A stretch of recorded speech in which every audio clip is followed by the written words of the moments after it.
gente! Espero que estejam bem. Como combinado no vídeo anterior, agora a gente vai fazer um exercício da Universidade Estadual do Mato Grosso do Sul e a próxima vai ser da Federal e depois da Estadual e a gente vai alternar por algum tempinho aqui no canal.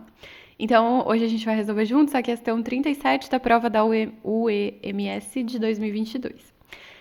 A questão falava o seguinte: durante a tarde desta terça-feira, um acidente do tipo colisão traseira foi registrado na Avenida Guaicurus, que liga o centro da cidade de Dourados à cidade universitária e ao aeroporto.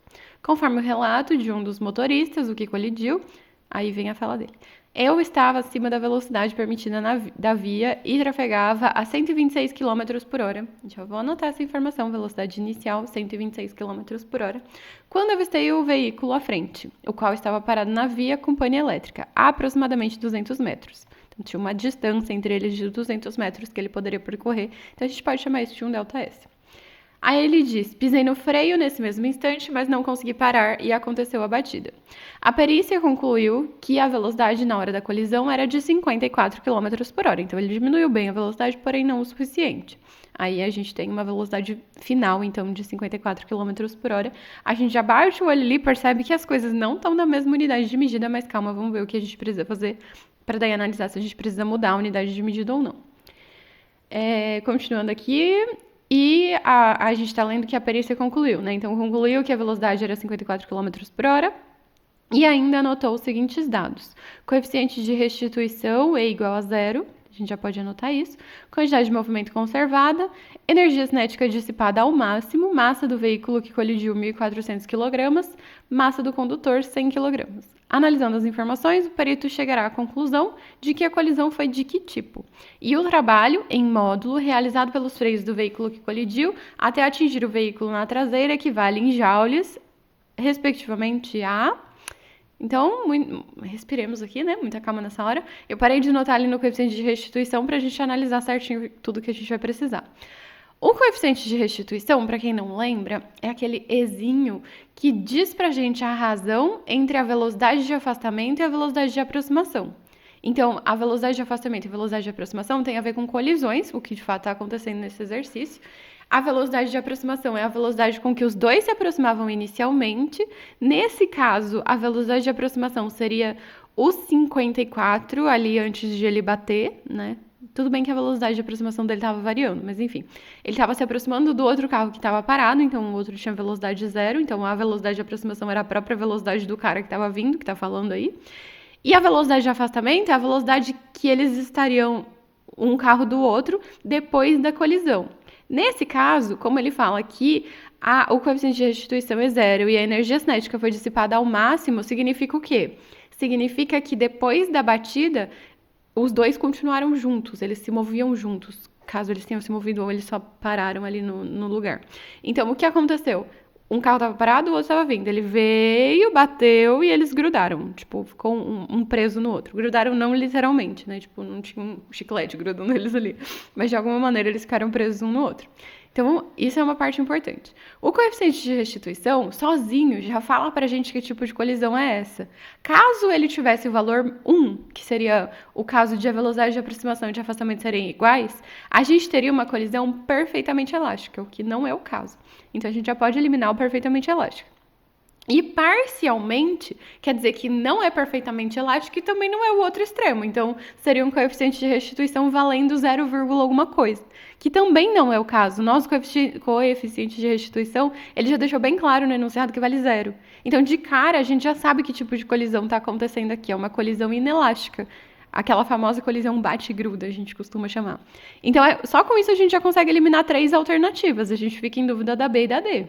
E aí, na B e da D, o que muda é a outra parte, que é a parte do trabalho, a gente já vai falar daqui a pouco. Mas caso vocês não lembrem, mais uma vez, como eu recomendei no vídeo passado, vocês podem me seguir na rede social nova, que eu não sei pronunciar, eu vou pronunciar do jeito que minha cabeça inventou, que é a pronúncia certa. Threads. E se não for essa pronúncia, vocês me falam nos comentários. Mas lá eu tô divulgando a cada tempos, assim, algumas dicas de fórmula pra ajudar vocês a ver a fórmula e ir lembrando das formulinhas importantes. Então, eu posso colocar essa na lista de fórmulas lá. Caso vocês estejam com dificuldade de decorar as fórmulas, podem me seguir lá que uns lembretes de vez em quando pode ajudar. E, então, velocidade de afastamento sobre a velocidade de aproximação. Se a velocidade de afastamento é zero, significa que o coeficiente de restituição é zero, né? Se a gente multiplica ali em x e dá zero, é esse o significado. Então, a primeira parte, ok. Vamos para a segunda parte, que é a parte do trabalho. Nesse caso, o que está acontecendo? Que trabalho que ele quer que a gente calcule? Ele falou ali, ó, em módulo, quer dizer que o sinal não importa, o trabalho realizado pelos freios do veículo que colidiu. Então, quer dizer, ele está falando sobre o freio do veículo que estava vindo, né? Aquele que estava a 126 km por hora e no final estava a 54 km por hora. Então, quer dizer, o fato de ele frear fez com que a velocidade dele diminuísse. A gente quer saber qual foi a energia que o freio fez diminuir, diríamos assim. Então, a gente pode resolver isso pensando que quando o veículo freou, as forças que agiam sobre ele eram o peso do veículo para baixo, a normal do veículo para cima. Provavelmente ele estava, vamos supor que ele estava ali num trecho horizontal. Eu não sei se ele fala, mas a gente está supondo que sim. Então, o peso e a normal ali naquela situação estavam se equilibrando e a força resultante naquela situação seria a força de atrito, causada pelo pisar no freio. Então, a força de atrito sendo a nossa força resultante, a gente pode usar um teorema que é muito útil muitas vezes, que é o teorema da energia cinética, de que o trabalho da força resultante aqui, o trabalho da força resultante é igual à variação da energia cinética. E a energia cinética, a gente usou no vídeo passado, que é a massa vezes a velocidade ao quadrado dividido por 2. Então, a gente precisa da massa para a gente poder pensar em energia cinética. E a massa, eu não tinha anotado, então eu anotei agora. Eu tinha esquecido que eu coloquei a animação agora, eu devia ter colocado depois, mas enfim. Então, a gente tem a massa do veículo, que é 1.400 kg, e a gente tem a massa do condutor que estava dentro do veículo, que é 100 kg. Então, a massa... Derrubei o microfone, desculpa aí, gente. Então, a massa do que estava se mexendo, tudo que estava se movendo, aquela velocidade de 126 km por hora e foi diminuindo até 54, é a soma do veículo com o condutor, que dá 1.500 kg. Então, a hora que a gente vai substituir lá no trabalho da força resultante igual à variação da energia cinética, o trabalho da força resultante é o que a gente quer saber, é o trabalho realizado pelo freio. E a variação da energia cinética, a energia cinética final, menos energia cinética inicial. E a gente vai ter o mesmo problema, não é exatamente um problema, mas a gente vai ter a mesma situação do exercício anterior, em que a gente tinha uma variação sendo negativa. Porque a gente já sabe, no caso do exercício anterior, a gente já sabia que a energia mecânica ia ser perdida. Nesse caso, a gente sabe que a energia cinética está diminuindo, porque a velocidade diminuiu. Então, ok, vai dar negativo, não tem problema. A gente quer saber o valor em módulo. Então, a gente pode inverter e fazer a conta positiva, ou a gente pode fazer negativo, sabendo que vai chegar numa resposta negativa no final. Tá tudo bem. Ok, seguimos então, vamos lá. Trabalho é o que a gente quer saber, eu vou vir para cá para poder resolver ali. Deixa eu diminuir um pouquinho para a gente ver os dados. Aí. Trabalho é o que a gente quer saber, que é o trabalho do freio, variação da energia cinética final menos energia cinética inicial. Sempre que a gente faz variação é final menos inicial. A energia cinética a gente calcula como massa vezes velocidade ao quadrado dividido por 2. A massa a gente tem e as velocidades também, porém, as velocidades não estão no sistema internacional. A massa tá, massa no sistema internacional é quilogramas. Mas se as velocidades não estiverem no sistema internacional, a gente não chega na resposta em joule, que foi o que ele pediu. Então, a gente precisa transformar essas velocidades para metros por segundo. Então, coloquei as formulinhas aqui. A massa não muda, porque o veículo continua o mesmo e a pessoa continua lá dentro no processo todo de frenagem. Aí, então, a massa é a mesma no começo e no final, mas a velocidade muda. Então, vamos transformar essas velocidades. Percebam que eu usei uma notação um pouquinho diferente. Ali, no trabalho, eu coloquei velocidade final como VF, velocidade inicial como VI, e aqui nos dados que eu tinha anotado, eu tinha colocado o V sozinho, que é a mesma coisa que o V final, e o V0 é a mesma coisa que o VI, que é o V inicial, tá? Então, tanto faz o que vocês vão usar. Eu devia ter usado o mesmo para ficar combinando, né? Mas no meio eu acho que eu esqueci o que eu tinha usado e aí eu usei diferente. Mas enfim, deu para entender a ideia e fica bom para vocês associarem que existem diferentes maneiras de a gente se referir à velocidade inicial e final. Certo, como a gente transforma de quilômetros por hora para metros por segundo? É só dividir por 3,6. Se fosse 36 km por hora, a gente teria 10 metros por segundo. Então, um jeito é dividir por 3,6, outro jeito é você usar uma regra de 3 com isso que eu falei. 36 km por hora corresponde a 10 metros por segundo. Então, 54 km por hora vai corresponder a x metros por segundo. E aí você faz a conta.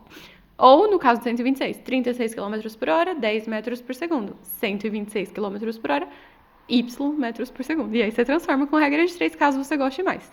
Eu vou fazer direto pela divisão aqui, que é mais simples, porque senão o vídeo ia ficar gigantesco. mas você pode escolher o que você preferir. Então, 126 dividido por 3,6 e 54 dividido por 3,6. O 126 vai dar 35 metros por segundo e o 54 vai dar 15 metros por segundo. E aí a gente vai substituir lá na continha. E caso você esteja chegando no meu canal agora, eu preciso dar um aviso importante, assim, ó. Não tem problema nenhum você substituir os valores ali. Então, ó, trabalho igual a massa que é 1.500 vezes a velocidade final que é 15 ao quadrado dividido por 2, menos 1.500 vezes 35 ao quadrado dividido por 2. Se você gosta da matemática rigidamente, sim, faz a conta. Faz 15 ao quadrado, multiplica por 1.500 e divide por 2. No outro termo, você faz 35 ao quadrado, olha que conta bonita. 35 ao quadrado, multiplica por 1.500 e divide por 2, depois no final você subtrai os dois. Tá tudo bem.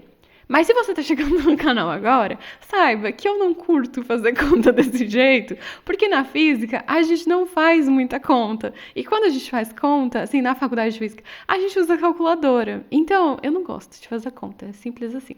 Então, eu vou tentar arranjar jeitos de simplificar a conta para fazer o máximo possível de cabeça, tá? Então, não assuste, tá tudo bem, pode fazer do seu jeito. Mas se você quiser pensar em um jeito diferente e aprender a fazer continhas assim de cabeça, vamos lá. O que eu vou fazer aqui vou perceber o que tem em comum nos dois termos, nas duas partes da subtração aí, né? Nos dois termos da subtração. Tenho 1.500 e tenho 2 embaixo. Então, vou colocar 1.500 dividido por 2 em evidência. E aí vai sobrar, no parênteses, o 15 ao quadrado menos 35 ao quadrado. E isso, dentro do parênteses, é uma diferença de quadrados. Olha que bonitinho, muitas fatorações para facilitar a nossa conta. Para quem não gosta de fatoração, provavelmente isso mais ajuda do que atrapalha. Por isso que eu falei, você pode fazer do seu jeito, tá tudo bem, não tem problema. Mas pelo amor de Deus, não fica usando calculadora, tá? Porque na hora do vestibular você não vai usar calculadora.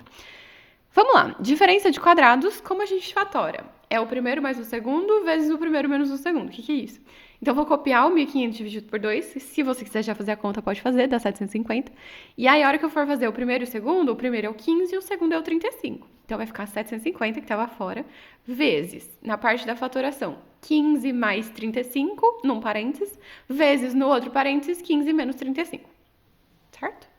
Então, vamos lá. E essa conta ficou bonita, gente, porque, ó, 15 mais 35 dá pra fazer de cabeça. 35 mais 10 dá 45, com mais 5 dá 50. E 15 menos 35, a gente vai fazer a conta ao contrário, né? Sabendo que vai dar negativo, mas 35 menos 15 dá 20. Então, vai ficar nosso trabalho igual a 750, tava lá fora, vezes 50, vezes menos 20. Que bom, o menos tá ali, a gente já esperava que ele estivesse ali, tá tudo bem com ele. Se você quiser manter ele até o final, pode. Se você quiser fingir que ele não existe no meio do caminho, tá tudo bem, porque é uma questão alternativa. Se fosse uma questão dissertativa, eu não recomendaria. Você leva ele até o final, ou você tira ele lá no começo falando que você tava calculando o módulo, igual eu fiz no exercício anterior. Mas, como a gente faz essa conta agora para terminar? 50 vezes 20 é uma conta muito bonita, porque 5 vezes 2 dá 10. E aí tem um zero do 20 e um zero do 50. Então, isso vai dar 10 com 2 zeros a mais, que é 1.000. E 1.000 vezes 750 dá 750 mil, só que tudo isso está negativo, porque tem um negativo multiplicando ali, e mais com menos vai dar menos. Olha só, a gente fez a conta toda de cabeça, muito bonito. Então, 750 mil, mas as alternativas estão em notação. A gente vai, então, voltar às casinhas. Aqui a gente tinha 3 zeros do 1.000, mais um zero do 750 e mais uma casa que a gente vai voltar para ficar 7,5. Então, na verdade, a gente voltou 5 casas com a vírgula, o que vai nos dar um 10... Eu contei errado? Pera, eu escrevi errado. Agora sim, um 10 elevado a 5, 7,5 vezes 10 elevado a 5. A unidade de medida de trabalho é a mesma unidade de medida de energia, e Joule. E aí você entende porque, o que eu tinha falado do módulo, né? Percebe que eu levei o sinal até essa penúltima linha, então eu não fiz nada com ele. E a partir do momento que eu falei, agora eu não quero mais o sinal, eu coloquei o módulo, o trabalho em módulo, né? Então usei as barrinhas do módulo ali. Caso fosse uma questão dissertativa, isso seria uma resolução aceitável, entenderam? Eu não dei nenhum truque aí no meio. Então essa é a nossa resposta, a gente circula, a outra parte a gente já tinha pensado. Portanto, agora a gente já sabe que a alternativa correta é a letra D. E é isso, gente. Espero que tenham gostado. Se gostaram, deixem um joinha, se inscrevam no canal. E se tiverem dúvidas, podem deixar nos comentários. E eu gostaria de saber qual jeito você prefere para fazer a conta. Você faz a conta inteira ali, 35 ao quadrado, multiplica por 1.500 e aí divide por 2, para daí depois fazer a subtração? Ou esse jeito aqui parece um pouco amigável? Espero as respostas de vocês. Tchau, tchau e se cuidem!